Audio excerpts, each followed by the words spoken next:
جاء في الحديث النبوي: إياكم ودعوة الوالد فإنها أحد من السيف. حكاية اليوم هي عن عقوق الوالدين ونكران الجميل ومكافأة الإحسان بالإساءة. لو كان غريب تدير فيه الخير ويردهولك شر راح ما يعجبكش الحال. يا وين يا لو كان والديك يديروا فيك الخير وينحيوا من لحمهم ويعطيوك، ومن بعد تجي نتايا وتنكر حتى وجودهم وتقول راهو بابا مات. يجي يحوس عليك باباك ويتوحشك ويقول نشوف ولدي، تقولهم لا هذاك ماشي بابانا، يا بابا ميت، هذاك او كذاب. السلام عليكم، مرحبا بكم في قناتي.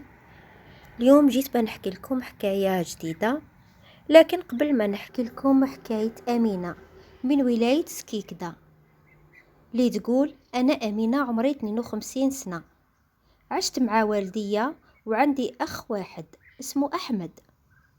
عشنا في ظروف جد صعبة، يعني تقدروا تقولوا تحت سلم الفقر. أكيد أنا ما قريتش بحكم كنا نسكنوا في قرية، المدرسة بعيدة علينا بزاف. بصح والديا أصروا أنه خويا لازم يقرأ ولازم يتعلم ولازم يكون حاجة كبيرة، وهو اللي راح يخرجنا من الفقر هذا اللي رانا عايشين فيه. كانوا معلقين عليه آمال كبيرة. بابا كان خدام عند الناس في الفلاحة، وكي يحتاج خويا حاجة كان بابا على جالو يروح ينحي الحلموش ويبيعو باه غير يلبيلو طلباته. الحلموش هذا عندنا اسمه هكا في سكيكدا، في ولايات أخرى ما عنباليش كيفاش تسميوه، لكن نخلي لكم الصورة عليه تعرفوه شي هو الحلموش هذا. هو مشهور في الشرق الجزائري. كان على جالو ينحي الحلموش ويروح يبيعو غير باش يلبي طلباته.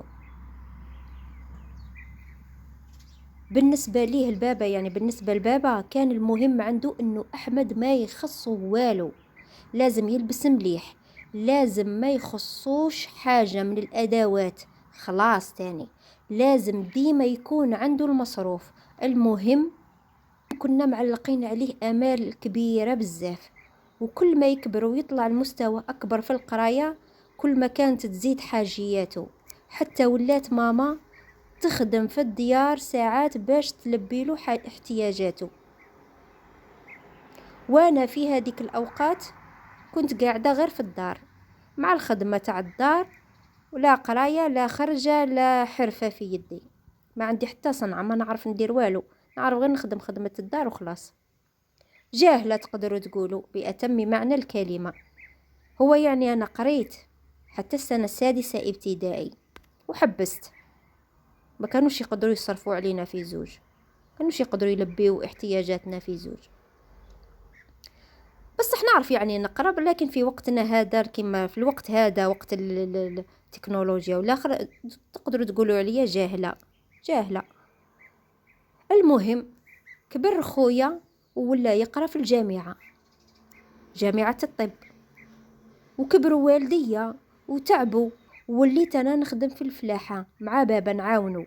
بصح خويا كان يشوف باللي هذا الشيء اللي نديروه واللي رانا كامل يعني نتعبوا على جالو كان كامل لازم علينا، يعني كان يعتبروا لازم علينا نخدموا ونلموا دراهم غير به نعاونوه، كانت حاجة كشغل لازمة. كي يحتاج دراهم وتقول له ماما ما عندناش يقلب الدنيا علينا، ما كانش يقدر الظروف خلاص تاعنا. المهم خلص قرايته ولا يخدم في السبيطار، وفرحنا كامل قلنا خلاص راح نخرجوا من الغرقة هذه اللي رانا فيها، درك نعيشوا على الأقل نعيشوا كالعباد، نعيشوا ونفرحوا، راح يفرحنا، راح يقدر التعب اللي تعبناه على جاله، اللي تعبوه والدي على جاله. ويا فرحة ما تمت. خويا كي ولا خدامة وعنده دراهمه عاد ما يجيش خلاص للدار، ولا يسكن مع أصحابه، وكي تعيط له ماما يقول لها انا راني نخدم باه ندير مستقبلي، ماشي على الاقل باه نرجع لكم القليل اللي تعبتوه على جالي. كان يخمم غير في روحه. المهم فات عام وزوج وثلاثة، والديا توحشوه بزاف. واحد النهار مرضت ماما، وقرر بابا باه يروح ليه للسبيطار ويشوفه، يقول له يعني يجي باه يشوف ماما، باه يشوفها بلي راهي مريضة على الاقل يطلع عليها. كي يدخل للسبيطار سقسى واحد الطبيبة عليه، قال لها احمد داو هنايا؟ قالت له هيه راهو هنا. شكون نقول له؟ قال لها قولي له باباك راهو يستنى فيك برا. راحت الطبيبة لأحمد قالت له دكتور باباك راهو هنا جا باه يشوفك. قال لها بابا؟ انا يا بابا ميت، هذا اللي جا راهو يكذب عليك، اخطيك منه، ما توليش ليه، عندك تولي ليه. بصح الطبيبة ولات وقالت له يا بابا انت انسان كبير، كاش ما تحتاج قول لي برك انا نعاونك، وما كان له عليك الكذب هذا وتقول ولدي احمد وانا يا باباه. مسكين بابا ولا يحلف، وش بدلها الكارطة تاعو وقال لها ها هي الكارطة، تأكدي هاي نفس النقمة عندنا، وخرج وهو رايح يتطربق من الغضب. المهم عدات الايام وجاء احمد للدار، وكي واجهوا بابا وقال له علاش تكذب على الناس وتقول لهم بلي باباك ميت وانا يا خاطي باباك والاخر نكر خلاص زلا. الشي اللي قالوا للطبيبه قال لهم ما قلتش خلاص، وما جاتني لا طبيبه ما قالت لي وجا باباك، ما على بالي بوالو. المهم هو ما جا لا على جال بابا لا على جال امه. المهم هو جا خاطر كان حاب يتزوج ولازم يروحوا معاه والديه، على هذيك اللي جا ما جاي يطلع على بابا لا على امه اللي مريضه. المهم اخطب وتزوج ودار كلش وحده. حنا رحنا كيف المعارض، يعني كي شغل معروضين وخلاص، ما كناش محسوبين في مقام، يعني محسوبين انا في مقام اختو وباباه وامه كاينين. اتزوج وجاب الولاد، وحنا ما نعرفوا لا مرتو لا ولادو، ما يجيونا ما رحنا عندهم ما نعرفوهم حتى زيمه. والديا عاشوا مساكن ديما حزينين وغير يبكيو غير يسقسيو عليه، حابين على الاقل يشوفوه برك يشوفوا ولادو، غير باه يسقسيو عليهم بالتليفون وما كانش. واحد النهار ولد خويا مرض بكلاويه، داه خويا للعاصمه ودار له عمليه وعطالو كليتو وارتاحوا. وكي عادوا خارجين من السبيطار في هذاك النهار توفى بابا ربي يرحمه. عيطنا له باه يحضر للدفينه تاع باباه، قال لنا مانيش قاعد، انا لاتي مع ولدي وانتم تقولوا لي احضر للدفينه. اتخيلوا يا البنات ما حضرش مامبا الجنازه تاع باباه اللي كان يلم الحلموش ويبيعه على جالو باه يقريه، بابا اللي كان ينحي من لحمه ويمدلو. نكر باباه، يعني واش يجيكم من واحد يكذب ويقول بابا ميت؟ يعني كي يموت باباه راح يسمع به، هو اصلا ودفنوا هذاك العام. ما حضرش مامبا الجنازه تاع باباه. المهم كي عدات الميتة تاع بابا كملت ماما العدة تاعها وعيطت له وضغطت عليه باه جا، يعني ما جاي يجيب السيف. قالت له انايا واختك ما عندنا وين نروحوا، بحكم ان كنا ساكنين في دار تاع مول الفيرما. كي مات بابا اي مول الفيرما لازم يجيب خدام جديد ويسكن تم. المهم تحتمت على خويا دانا معاه لدارو، عشنا معاه قريب عامين. الحق مرتو نعم الناس، ما شفنا منها حتى حاجة مش مليحة. بصح خويا التشناف والعياط علينا حتى ولينا ما نخرجوش من الشومبرة. كي يكون هو في الدار. انا وليت نتعلم الخياطة، قلت على الاقل ندير حرفة لعمري اللي قاعدة هكا باركة في الدار، ما ندير لا شغل لا والو. وليت نتعلم الخياطة عند وحدة، يعني نخرج مرتين في السمانة. عاد كي يجي ويلقاني ما كانش في الدار يولي يسب ويعيط على ما وش نقول لكم، وصل حتى اتهمني في شرفي ودار بي السبة، وحاوزنا من الدار انايا وما. خرجنا نبكيو، غير ربي اللي عالم بينا.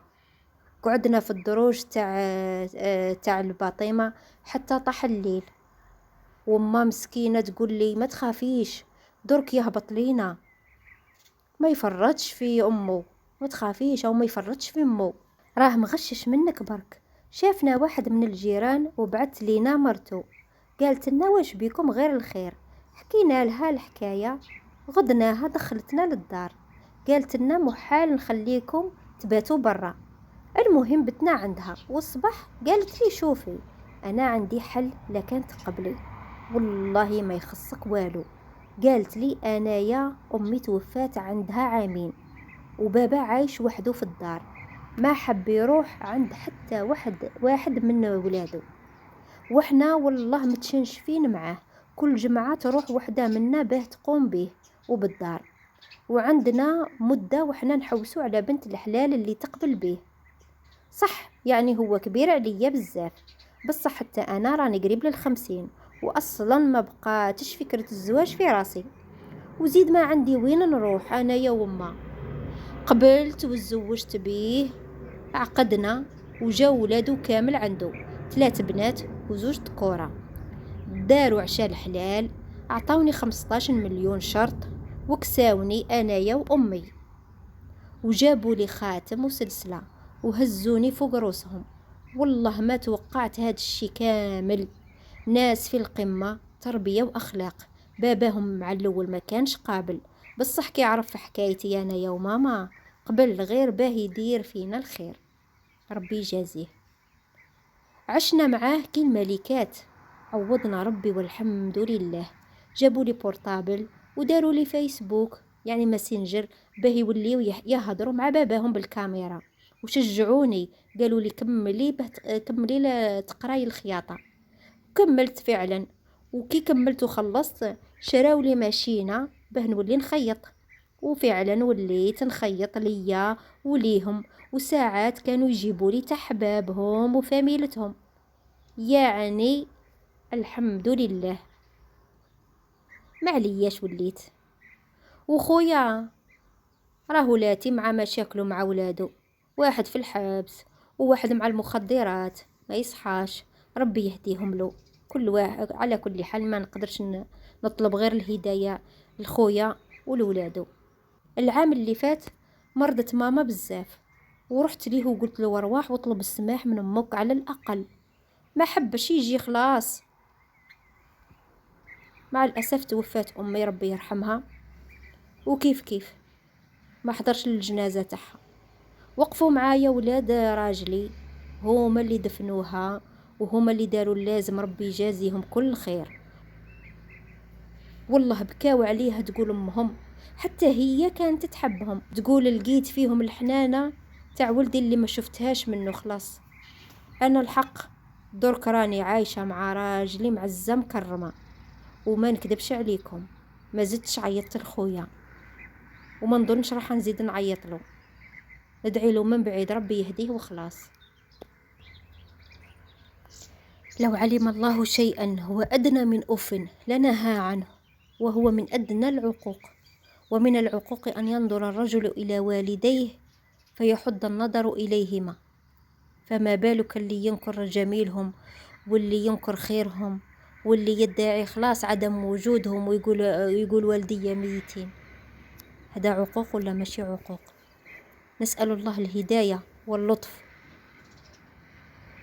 ربي يا ربي يجعلنا من البارين بوالدينا إن شاء الله يا ربي.